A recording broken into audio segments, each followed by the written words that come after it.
Oh, look, another Kaiser Overwatch video. After this one, I'll see you guys in about 8 months for the third one. But seriously, if you've been a longtime viewer of mine, then you might know that in the early days of Overwatch, actually, from pretty much 2016 to 2019, I was an Overwatch coach. Now, I wasn't like a professional coach or in the professional leagues or anything. I did try to make it that far, but unfortunately, I didn't really have the means to attempt to show my coaching skills because I was married and I had a full-time job, and there just really wasn't enough accessibility, especially back in the earlier days of Overwatch, to get far into coaching. I started playing the game right around Sombra's release and played it pretty much religiously up until around mid 2019, or season 2 of Apex to be more specific. Season 3 of Apex to be more specific, when I finally put the game down for not good, but for a good long while. And then I came back near the end of Overwatch 1's lifespan, played the first 2 seasons of Overwatch 2 pretty religiously, and then dropped the game altogether. So that's kind of my pseudo backstory into it. And the thing that you might be wondering is, Kaiser, what rank were you? I was low plat. I was low plat, and right now I'm silver. And you might be wondering, wow, that's kind of shit because you weren't very good at the game, yet you were coaching other people. But the thing about it is that there's 2 different skill sets in Overwatch, and in order to get high in the ranks, you need to have both. I had really bad mechanics with pretty good game knowledge and game sense. And that's always been my specialty. And like any game I've played, in Dead by Daylight, it's my specialty. In Overwatch, when I played Apex, it was my specialty. I've never been mechanically great at video games. It's never been my forte. So it's worth remembering that just because somebody cannot hit all of their shots really well, or they can't do like crazy techs and flicks and all that, doesn't necessarily mean the person can't climb the ranks fairly decently. Unfortunately, the reason that I am high silver, low gold right now is because I've given up on Overwatch. I play it occasionally. I log on probably about once every couple of days. I'll play like 3 to 4 matches, and then I'll log off for the day. And the reason for that is because Overwatch has just stopped being fun. It stopped being fun specifically as a tank player. Now, I can get into why it's not fun as a support or why it's not fun as a DPS, because all 3 roles have various different reasons for why it's not fun right now. But because I am a tank main, because tank has been my best role since I started playing the game, and because it has always been my favorite role, I feel the need to speak on tank play right now. Now, I'm sure we've all seen the great tank debate on SVB's channel, and I'm sure that ever since the support nerfs that recently came out, everybody's like, oh my God, but it's not as bad anymore being tank. And the thing is that I don't think tank is fixable. Hear me out. When Overwatch 2 first came out, tank was the power role. And people like Flats, my favorite Overwatch streamer personally, were saying that tank had to stay the power role, because if tank ever became too weak or too balanced, then playing tank would become miserable. And God damn it, I don't think any of us realized how right he was. So the thing about playing tank is, here's the average tank experience.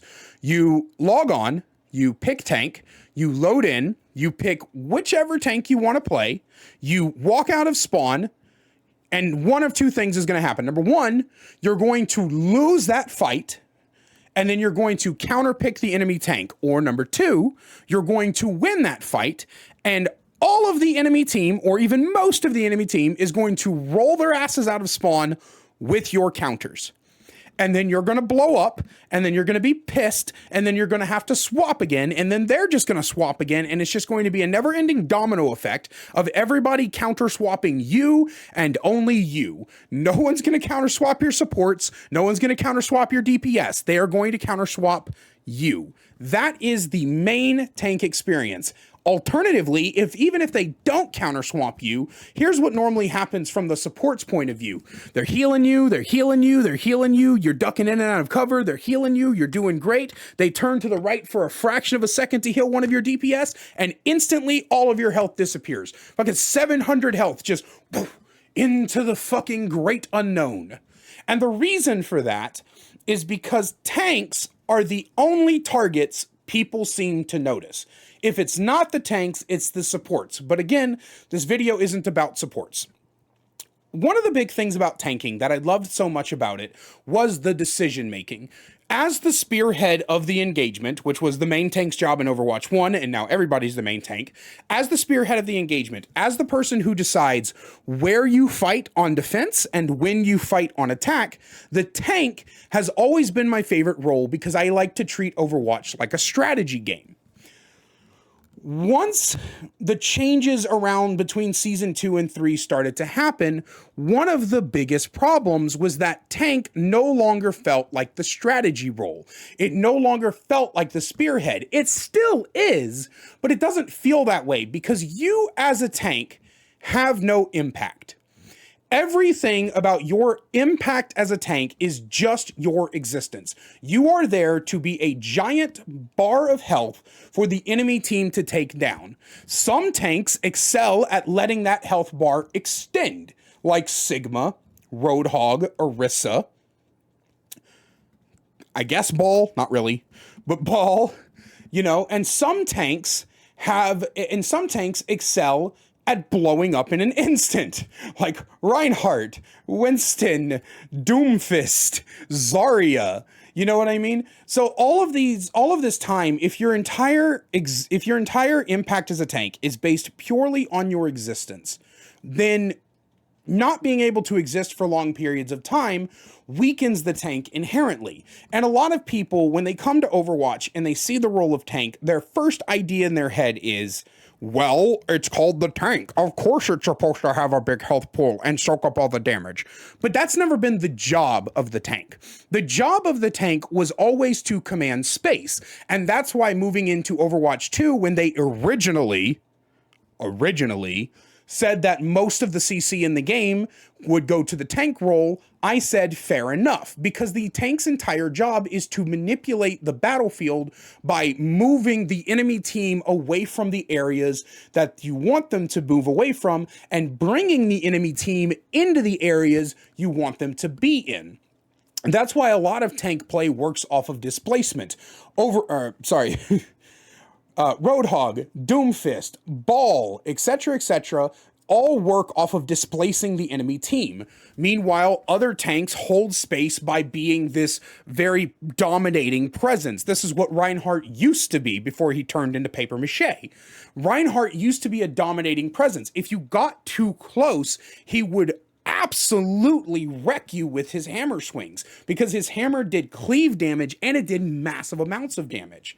Winston was able to command space by isolating targets for his team to kind of converge on. And I could go down the entire list and tell you how each tank individually commanded space and why they are so good at what they do. But that's not the point. The point is that your job no longer seems to be commanding space. Your job now seems to be there to soak up damage. And in a game like Overwatch, where damage numbers are so ungodly overtuned and healing numbers are so ungodly overtuned, you can't do that effectively on most of the tank roster. The reason that Orisa has been so strong for a couple of seasons now is because Orisa has the best pseudo-extended health bar in order to break the window where most tanks explode whenever the supports look away. Now, granted, both Orisa has been nerfed and there have been a few minor adjustments to supports, so this problem doesn't seem as bad anymore, but it still is. And the main reason for that is because now teams are starting to recognize that you need to blow up the supports. If you blow up the supports, then the tank does not stand a second of a chance. And the bad thing about that is that you, as the tank, don't get the option of blowing up the supports. You, as the tank, do not get to kill the enemy. I remember this clip from Flats where he was playing Bastion on Eichenwald, and the Doomfist was throwing every bit of resource he had at Flats. And Flats just kept saying, silly tank player, you're not supposed to kill people. You can't kill people. Silly tank player. And it was funny, but it was tragically funny because that is legitimately the case. You run in, you as Roadhog, right? You throw your hook out and you catch an innocent little Kiriko and you pull her ass towards you. And she's got a sliver of HP left. You're about to take that final headshot, and all of a sudden, TP, Suzu, Immortality Field, Life Grip, Annonade, fucking 5 million abilities to just to take this person from fucking nothing all the way to full. This happens every game, kind of regardless of who the support is. Like, don't get me wrong, not every support can do this, but it's basically every support right now. And it's infuriating. And on the off chance you do get a random kill, don't forget Mercy exists. I cannot count the number of times I have, like, carried my entire weight into a match to fight and kill one thing, and then a Mercy res comes out of fucking nowhere, and we're like, shit, stop the Mercy res, and no one stops the Mercy res. Another problem is that as the tank is so with that in mind, as the tank, you're very reliant on your team to make sure the supports are killed first so you can kill everybody else. But unfortunately, if your DPS are too busy trying to pad their damage numbers so they can pretend like they're not the fucking problem, and so then you're just fucked.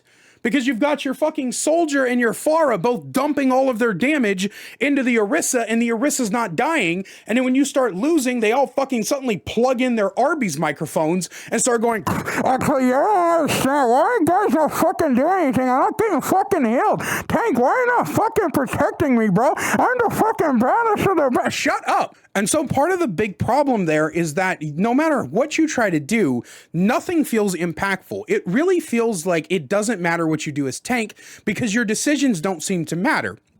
And don't get me wrong, I'm fully aware that as a tank player, you can throw the game, right? I'm not saying all tanks are innocent and there's just nothing they can do about it. If you're consistently holding too far forward in chokes, if you're consistently pinning into the enemy team on fucking cooldown when you've got 2 HP left, if you're not trying to stay alive at least, you can be throwing.